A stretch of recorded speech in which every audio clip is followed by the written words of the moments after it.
Saudações, irmãos, estamos no 11º livro da Bíblia. Seguimos aí a nossa maratona e hoje eu vou falar sobre o primeiro livro de Reis. A tradição judaica atribui a autoria ao profeta Jeremias. Então Jeremias teria sido o grande relator aqui das histórias do livro dos Reis, escrito por volta de 550 a.C. O contexto narra a história dos reis de Israel e de Judá, o período que vai da coroação de Salomão até o cativeiro babilônico. O propósito do livro é mostrar que o sucesso, a prosperidade da nação de Israel dependia do seu rei obedecer e seguir a lei e aos mandamentos do Senhor. Então, a prosperidade dependia da fidelidade à lei de Deus e que o afastamento, a apostasia, resultaria em opressão do adversário e, consequentemente, derrota e cativeiros. Cativeiros era o que acontecia quando uma nação inimiga tornava a nação de Israel escrava, ou tornava eles servos, de maneira que eles tinham que pagar impostos a essas nações quando perdia para eles a guerra. É importante lembrar aqui, irmãos, que somente Saul, Davi e Salomão reinaram sobre o reino de Israel completo, antes de haver ali a divisão das tribos.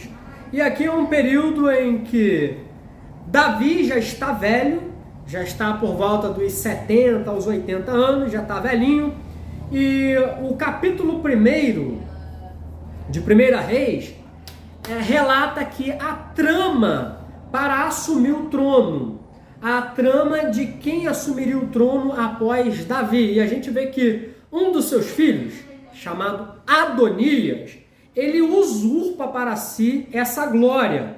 Só que Betseba age com muita sabedoria. Betseba, a mãe de Salomão, sim, aquela com quem Davi havia cometido adultério. Davi se arrependeu, Deus perdoou, ele consertou a vida dele e o primeiro filho dele morreu, mas o segundo, que é Salomão, filho de Betseba, era o legítimo herdeiro do trono.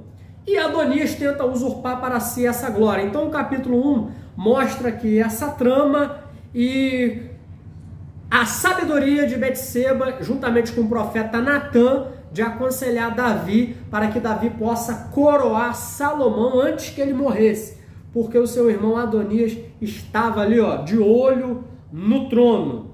Capítulo 3, Salomão já coroado rei, ele pede sabedoria a Deus. Então é um livro que mostra ali o diálogo, a oração de Salomão, Deus concedendo a ele sabedoria. No capítulo 3 ainda aparece o caso daquelas duas mulheres que têm seus filhos, um dos filhos mortos, e aparece ali para que Salomão julgue. Salomão demonstra a sua sabedoria, dizendo que cortaria a criança ao meio e daria metade para cada uma daquelas mulheres.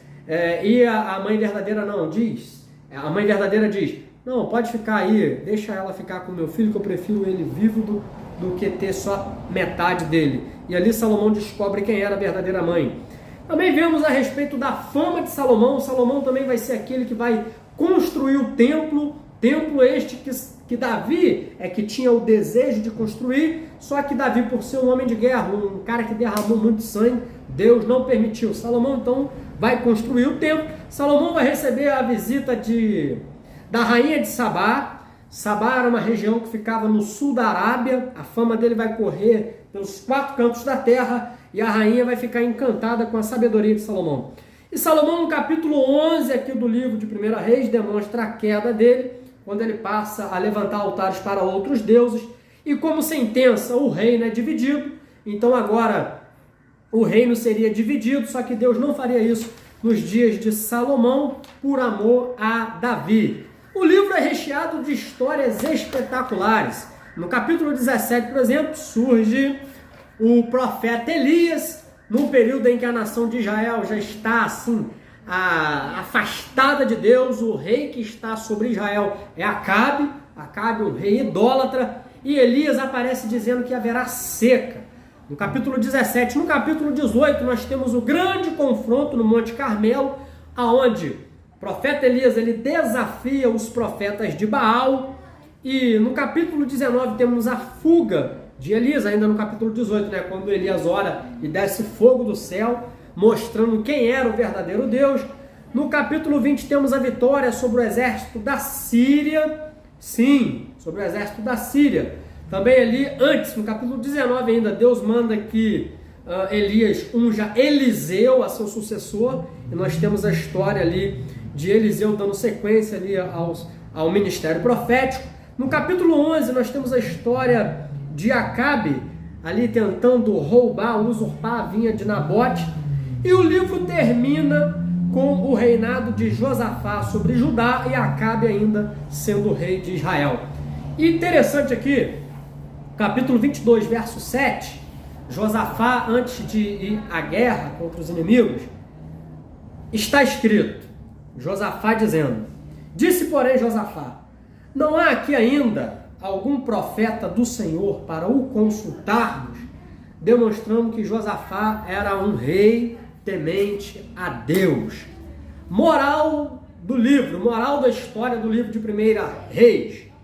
O povo ia bem, o povo prosperava à medida que obedecia às leis de Deus. E à medida que desobedecia, Deus levantava as nações inimigas para corrigir a nação de Israel. E o responsável sempre era o rei. O rei tinha sempre a responsabilidade de governar segundo a lei de Deus. O ministério profético era muito importante, o ministério sacerdotal era muito importante, porque era através do sacerdócio que o povo tinha os seus pecados perdoados através do sacrifício. E era através do ministério profético, era que Deus revelava ao povo ali a sua vontade. O profeta era a boca de Deus no reinado. Quando Josafá pergunta, há ainda algum profeta? Porque a situação está um caos total, porque os reis não estavam mais dando ouvido à voz de Deus, mas nós temos aqui o final do livro de Reis com um rei temente a Deus. Que nós possamos sempre trazer Deus, a sua lei e a sua palavra para reinar sobre a nossa vida. Deus te abençoe e até a próxima.